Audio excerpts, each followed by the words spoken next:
Bienvenidos y bienvenidas a Enclave Política. Soy Orlando Pérez, les acompaño en los próximos minutos para hablar de Ecuador, porque la inseguridad no se reduce, al contrario. Y sobre eso giran muchas de las actividades, acciones y medidas de las familias ecuatorianas, pues el Estado parece ausente, lejano y hasta indolente. Guillermo Lasso se solidariza con problemas y víctimas de otros países, pero en Ecuador asesinan alcaldes, concejales y ciudadanos en general, y para él esta realidad no existe. ¿Cómo se desenvuelve una sociedad en estas circunstancias? De esto queremos conversar con la experta en estos temas, Marcelita Arroyo. Bienvenida, Marcelita. Muchísimas gracias por el espacio, Orlando. Estamos justamente aquí, todos y todas, con esta gran preocupación de no poder salir ya a hacer nuestras actividades cotidianas, claro, porque estamos asediados por una ola de criminalidad, de violencia, delincuencia común. Y bueno, estamos con toda esa mirada de saber a dónde vamos a recurrir, qué va a pasar, qué medidas se van a adoptar por parte ya de un nuevo gobierno ahora. Claro, porque una de las cosas que a mí me preocupa es que esta semana se asesinó a un nuevo concejal, a otro concejal, esta ocasión de la Revolución Ciudadana en la provincia del Guayas. Y primero decía yo, no, el alcalde, el presidente de la República ni se solidariza ya con la muerte de alcaldes, de prefectos, de concejales, y al mismo tiempo parecería que se naturaliza este nivel de violencia. ¿Cómo implica esto, afecta a la sociedad ecuatoriana? Justamente, Orlando, es una temática que nosotros debemos analizar con mucha responsabilidad, porque en el momento en que empezamos a naturalizar las cosas, dejamos de actuar.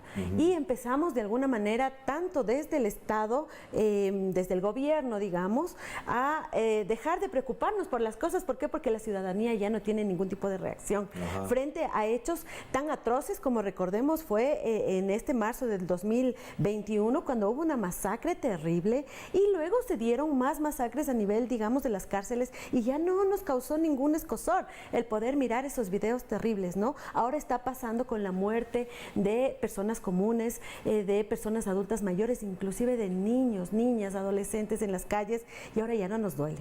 Mire lo que implica esta muerte de personajes y líderes territoriales, nacionales, que en algún momento hicieron noticia internacional, pero ahora ya no hay ni un mensaje. Claro. Eso quiere decir que, ¿qué nos pasa? ¿Estamos perdiendo acaso la humanidad frente a todo lo que está pasando? Entonces, justamente es por eso que ahora desde la sociedad civil, un grupo de profesionales, hemos tomado una decisión importante y hemos asumido un desafío de hablar de lo que nadie quiere hablar. ¿Y cuál es ese desafío en concreto? El concreto es el asumir la seguridad humana dada en nuestra Constitución, en el artículo 393, como un mecanismo de construir una cultura de paz de la que tanto se habla. Exacto. Cuando hablamos de seguridad no podemos centrarnos únicamente en considerar llenarnos de barrotes en las ventanas, de estar, digamos, vigilados todo el tiempo a través de cámaras o posiblemente de un UPC por cada 5 cuadras. Claro. Ese no es el camino. El camino es que vayamos también construyendo sociedad, comunidad, solidaridad, rescatando todas aquellas competencias ciudadanas que en algún momento, digamos, eran parte de nuestra formación. Claro. Y hoy por hoy desaparecieron de las mallas populares. Pero esto todo tiene que hacer incluso junto al Estado. Yo he visto algunas acciones, por ejemplo, de los alcaldes de Guayaquil, de Quito, que están planteando algunas tareas, por ejemplo, la recuperación del espacio público. Pavel Muñoz incluso ha apoyado a la policía comunitaria. Guayaquil se han desarrollado algunas acciones. Pero eso que usted plantea es desde la sociedad civil, ¿y cómo se enlaza con el Estado? A ver, en primera instancia, Orlando, es muy importante que todos y todas podamos conocer que el Estado en su conjunto involucra a la sociedad civil. Claro. Que el Estado también somos nosotros y nosotras, que somos los dolientes, los de a pie, que cuando no vemos una respuesta tenemos que actuar. Las víctimas, en realidad. Correcto. Sin embargo, también este actuar pasa no solamente por una demanda, no solamente por una crítica, sino o una protesta, ¿no? Sino también por una propuesta propositiva. Que en ese sentido, digamos, tratemos de buscar estos contingentes de aquellos que nos vemos afectados, digamos, las empresas privadas, los negocios pequeños, también, digamos, los estudiantes y una serie de grupos o colectivos que ya no podemos realizar nuestras actividades de manera segura.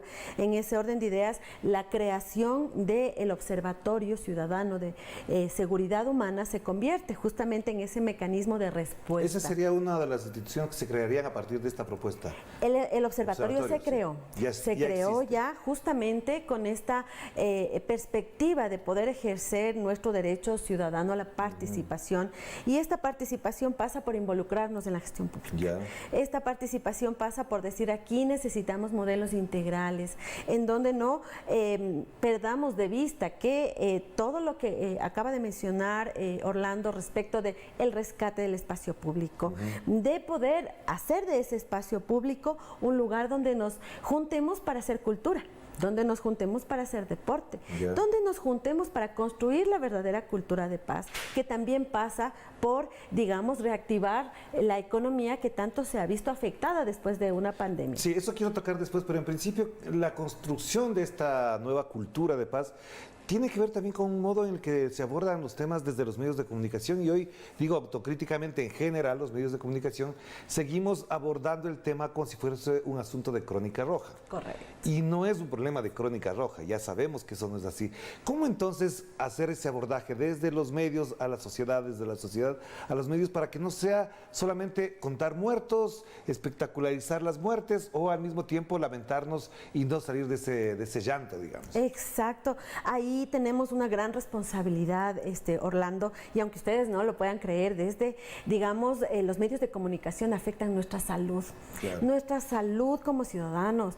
Nosotros tenemos el cortisol arriba, es decir, esta sensación de alerta del cuerpo permanentemente que nos genera un estrés, y el estrés se come el cuerpo, el estrés me enferma, el estrés junto con toda la situación familiar que podemos vivir, y luego mirando una noticia abordada desde el amarillismo, nosotros terminamos inclusive teniendo una falta de comunicación en la familia, posiblemente unas reacciones también inapropiadas, y en ese sentido la mirada integral también desde la comunicación y el abordaje desde el entendimiento, desde la comprensión de lo que implica la seguridad, desde saber a dónde como ciudadano puedo yo acudir para poder hacer una demanda, para poder hacer una contribución o para poder convocar también a una actitud propositiva.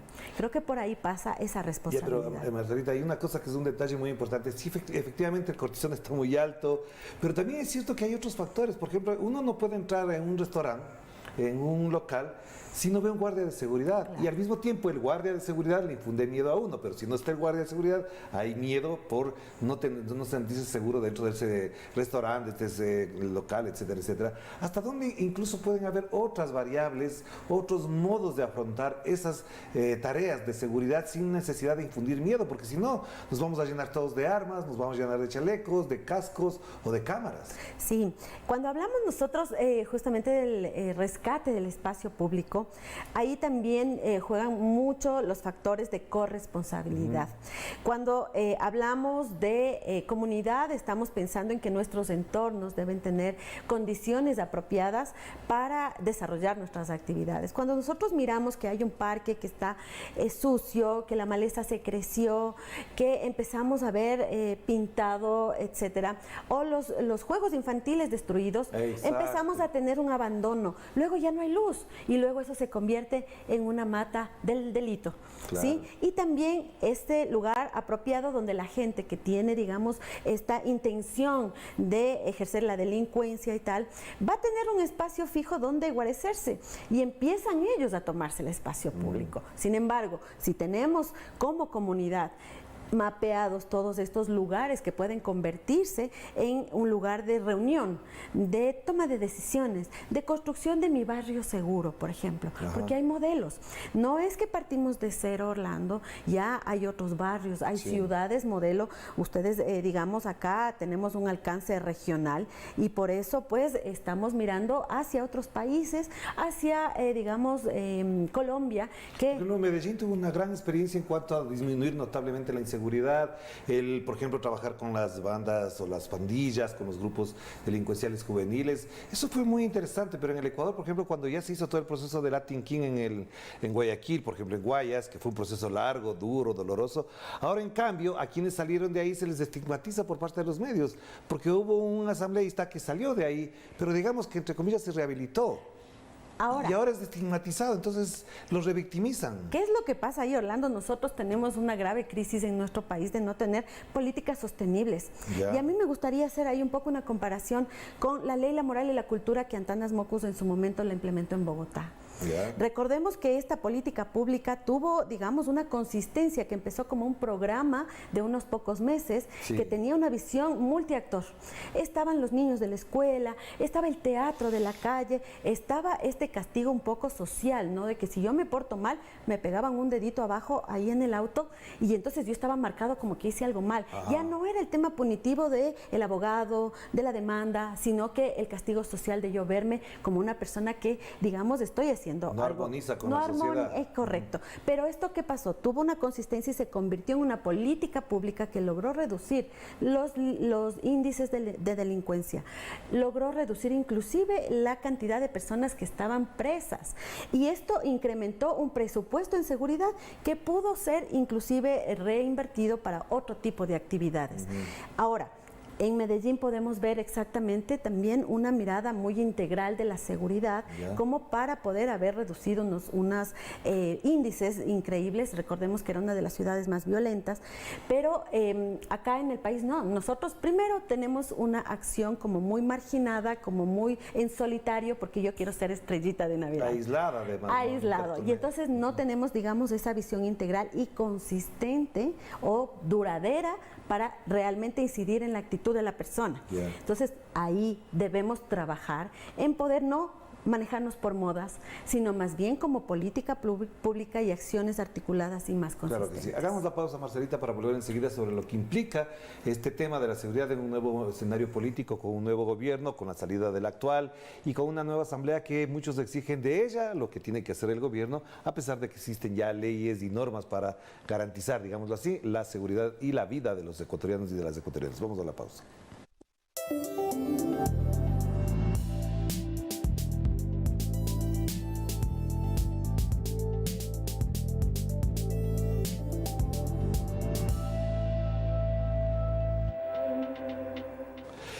Ya estamos de vuelta aquí en Enclave Política, seguimos conversando con la experta en temas de seguridad, además con las iniciativas que nos ha planteado en la primera parte Marcelita Arroyo. A propósito de esto, ¿cuáles son los primeros resultados que tienen desde el tiempo que han trabajado alrededor del observatorio y con el observatorio con respecto a temas que podrían ser la base de un trabajo más a largo plazo? Justamente hemos estado hablando, mirando cuál es el mejor mecanismo de abordar esta temática.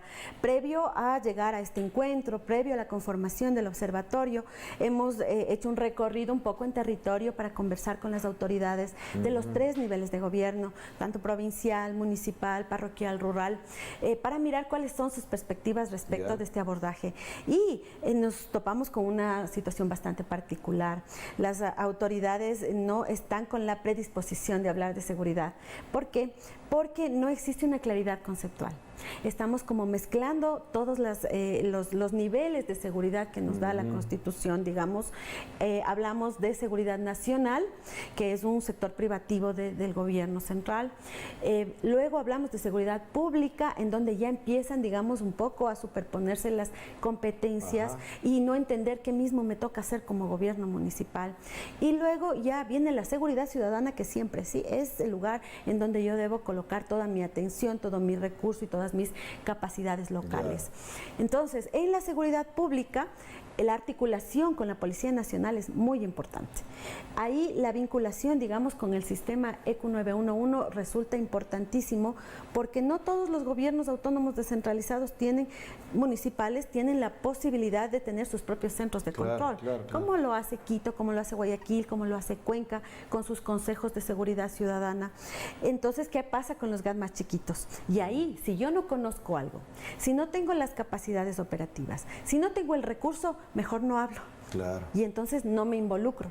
Y no me doy cuenta, perdón Orlando, que tendríamos otros elementos para yo poder, digamos, acoger del territorio para así hacer una gestión en el marco de la prevención. Ya, pero en el plano nacional, una de las cosas que nos llama la atención es que, bueno, ya sabemos lo que está pasando con Guillermo Lasso, sabemos las consecuencias que eso tiene, quizás nos ubiquemos entre los 10 países más violentos del mundo a finales de este año, con una tasa entre 35 y 40 muertos o asesinados violentamente por cada 100.000 habitantes.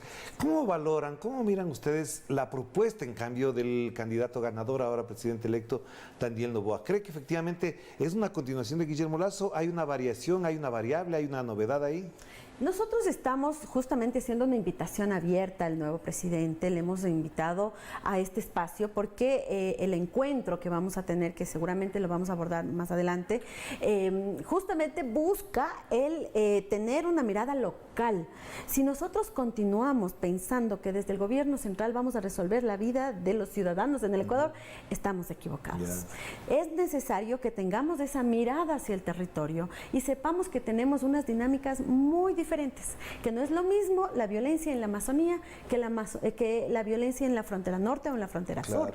O en la Sierra Centro o en Manabí. Exactamente. Claro. Entonces, es ahí donde sí, digamos, existe una mirada muy centralista, podemos cometer unos errores importantes. Y es por eso que nuevamente en todos los espacios que hemos tenido como observatorio estamos haciendo esta invitación abierta a que el nuevo presidente, pues, o su delegado puedan estar presentes acá sabiendo que hemos hecho como ciudadanía un gran esfuerzo. Pero ¿qué tendría que hacer un presidente en el plano de la lógica que están hablando ustedes? Es decir, en esa lógica, ¿qué responsabilidad adquiere un presidente de la República? Este presidente tiene la responsabilidad de escuchar a la ciudadanía que tiene una propuesta concreta, una propuesta en donde tiene todo un contingente internacional para poder darnos una asistencia técnica, donde existe toda una posibilidad también de poder construir modelos locales. Nosotros desde el Observatorio de Seguridad Humana estamos como resultado, digamos, de toda la agenda programática que tenemos, vamos a construir la Red Nacional de Consejos Locales de Seguridad Ciudadana. Entonces, ¿qué implica esto? Implica ese espacio de aprendizaje del territorio para el territorio. Yo ya no me siento solo, digamos, tratando de buscar o construir una política de seguridad local cuando no tengo un modelo integral, no tengo los insumos necesarios, no tengo la guía, no tengo las claridades normativas. Entonces, si no tengo esos elementos, ¿cómo aprendo? Sin embargo, si empezamos en una mesa de trabajo en donde yo tengo mi par que está pasando por una misma circunstancia, pero desde el observatorio podemos anclar, digamos, profesionales de nuestro propio país, profesionales internacionales, digamos, contar con la cooperación internacional que hoy por hoy también nos está colaborando en el observatorio, es otro nivel. Precisamente por eso tenía una pregunta y tiene que ver con el modo en que ha abordado este tema el gobierno de Guillermo Lasso. Ha tenido grandes acuerdos con Estados Unidos, casi parecidos a los de Perú. A diferencia de Perú, es que las tropas no hacen patrullaje, las tropas estadounidenses no hacen patrullaje en el Ecuador. ¿Hasta dónde, por ejemplo, esta colaboración con Estados Unidos es eficaz, se puede sostener, o habrá que buscar otros modos, otros modelos? Hablábamos del tema colombiano, por ejemplo, pero no sé por qué lo de Estados Unidos siempre está latente, pero no resuelve los problemas. A ver, nosotros tenemos nuestra propia dinámica y nuestras propias necesidades, y Estados Unidos, la Unión Europea, cualquier cooperante tiene unos recursos que deben ser, digamos, un poco adaptados a nuestra necesidad. Nosotros tenemos acá, digamos, el modelo de ciudades seguras de ONU Habitat. Pero ¿De no, dónde? de ONU Habitat. Pero no quiere decir que yo voy a traer ese modelo y lo voy a instaurar en un checklist y decir, no, yo tengo que mirar cuáles son esos criterios y adaptarlos a mi propia realidad. ¿Ya? Y entonces esa cooperación pasa porque no viene, me dice, tome la plata, haga esto, no, sino que hagamos juntos, construyamos juntos. ¿Qué es lo que está pasando con este observatorio? Nosotros presentamos una propuesta a USAID y decimos, queremos hacer esto. Ah, perfecto, ¿qué necesitan? Les apoyamos, les impulsamos. Y entonces, ¿por qué no funciona la vida de la cooperación? Es porque yo no estoy haciendo la propuesta correcta con los criterios apropiados para entrar en esos procesos de fluir de los recursos de la cooperación. Entonces, cuando negociamos, por un lado, una cosa, digamos, en el marco de lo internacional, lo que pienso en el nivel central, pero los recursos y las necesidades del territorio son otras, nunca vamos a lograr que eso sea efectivo. A ver, entonces vamos al otro tema que me parece muy importante. Siendo así este estado de la situación, ¿de qué manera la otra parte no está bien atendida? Porque hablábamos del miedo, del temor, etcétera. Y hay un tema de fondo, es que la salud mental después de la pandemia ha sido gravemente afectada en Ecuador, en América Latina en general, pero aquí me parece que es mucho más afectada. Incluso en algún momento le escuché a la candidata por la Revolución Ciudadana a la presidencia, Luisa González, hablar de que esa sería su prioridad, porque ese factor incluso determina hasta cómo la gente vota en las elecciones. La salud mental en este tema, ¿cómo está siendo abordado? La salud mental acá es justamente lo que abordábamos hace un ratito respecto de cómo nos sentimos como ciudadanos en este estado de alerta, en este estado de reacción. ¿Pero qué hacemos frente a eso? ¿Qué hacemos frente a eso? Buscamos justamente que los procesos de solidaridad, de yo poder retomar el sentido de comunidad y sentirme seguro en comunidad, me da un nivel de seguridad. ¿Sí? Sí, yo tengo nuevamente este tema de la salud mental se ve un poco mitigado cuando realmente se trabaja sociedad civil con gobierno local, porque vamos a tener unos modelos apropiados que me van a generar esa sensación de seguridad. Y no solo una percepción, sino realmente una seguridad real. ¿Por qué? Porque vamos a tomar acción, uno, de poder conocer cómo está compuesto mi barrio. Yo no sé cuántos niños, cuántas niñas, cuántos adolescentes, cuántas personas adultas mayores viven ahí y cómo es su dinámica para nosotros poder generar ese nivel de solidaridad y acudir en caso de auxilio, por ejemplo. Pero si vivo en un conjunto habitacional, existe un nivel de organización mucho mejor porque existe administradores que son, entre comillas, los líderes que van un poco organizando las actividades de estos espacios. Lo propio cuando vivimos, digamos, en la parte más urbana, hay edificios en donde podemos tener también otro tipo de modelo de trabajo en la construcción del tejido social, Orlando. Pero entonces, a ver, si esto está en una parte, la otra es que la que siempre se habla es de qué manera está afectando la economía, porque las empresas están armándose hasta los dientes, como se dice vulgarmente. La ciudadanía se arma, pone cámaras de seguridad, las empresas están siendo vacunadas, como se dice ahora, este modelo de crimen organizado que es la extorsión en la práctica. ¿De qué manera esto está afectando la economía? ¿Hasta dónde la economía incluso se readecúa a estas circunstancias y afecta, por ejemplo, el bienestar de las empresas, de las personas, de los trabajadores en general? Sí, no, tenemos en nuestro caso, triste caso, y qué pena nombrarlo, en La Maná, en esta semana, en donde la ciudadanía, justamente en estos niveles de situación emocional afectadísimo, dicen no puedo trabajar y aquí nadie me resuelve, no tengo absolutamente un apoyo, una protección, nos organizamos nosotros y generamos más violencia, les quemamos a los presuntos vacunadores. ¿Qué pasó al día siguiente? Al día siguiente todo estaba cerrado. No pude trabajar y no sabemos hasta cuándo, o sea, la noticia se quedó ahí, pero luego no vimos qué pasó después. Estos negocios no van a poder abrir con total seguridad. Porque va a haber una venganza de parte de los criminales que fueron asesinados y sus parientes o lo que sea. Tal cual, tenemos ahí un círculo vicioso en donde se afecta absolutamente todo, porque no solamente los negocios van a permanecer cerrados, muy probablemente esos niños, adolescentes no irán a la escuela. Así es. Por el temor a qué va a pasar con esa represalia, ¿no es cierto? Pero entonces yo pregunto, ¿hay cifras, hay datos que puedan vincular el nivel de violencia con la afectación a la economía o no? Nosotros como observatorio estamos justamente con ese proceso de levantamiento de información porque ventajosamente en la constitución de este observatorio tenemos cumplimiento de algunos requisitos y estos requisitos pasan también por tener un contacto directo con aquellas instituciones a las que, entre comillas, vamos a observar. ¿Ya?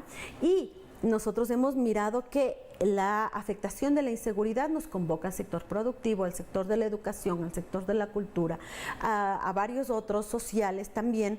Entonces necesitamos levantar esa información y tener las claridades de que no es lo mismo la afectación del pequeño negocio, pero por otro lado, ¿qué pasa en la ruralidad?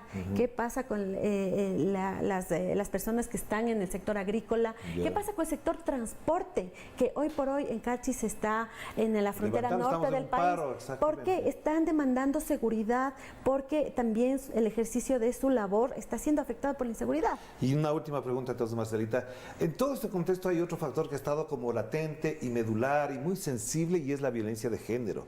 Es decir, se incrementó la violencia de género, los femicidios han sido denunciados. El año pasado pasaron de 332, si no me equivoco, y este año podría superarse incluso esta cifra, aunque se ha reducido en algunos sectores. ¿De qué manera esto también, por ejemplo, está en la perspectiva, en el análisis de ustedes de como observatorio? Tenemos nosotros, la semana anterior tuvimos ya nuestra reunión con el Ministerio de la Mujer. ¿Por qué? Porque la violencia basada en género no es menor. Esto va a tener una profundización, digamos, del femicidio. Las mujeres y especialmente las adolescentes y jóvenes son las más vulnerables. Y en ese sentido también tenemos que transversalizar o cruzar o mirar otro criterio que es la movilidad humana. No podemos dejar de lado que el género con la movilidad humana se vuelve una bomba de tiempo.